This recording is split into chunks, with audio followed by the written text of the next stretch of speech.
ছোট রানী এলো পদ্মাবতী।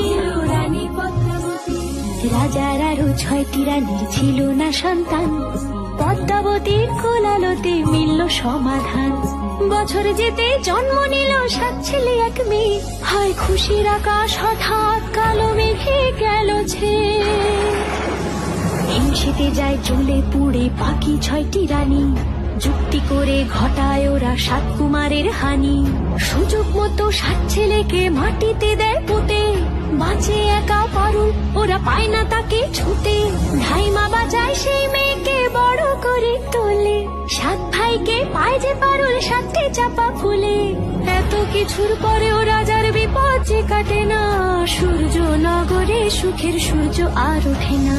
হিংসা বিবাদ বিচ্ছেদ আর প্রেমের কাহিনীতে পারুল বোন কি পারবে 7 ভাই চম্পাকে জাগাতে।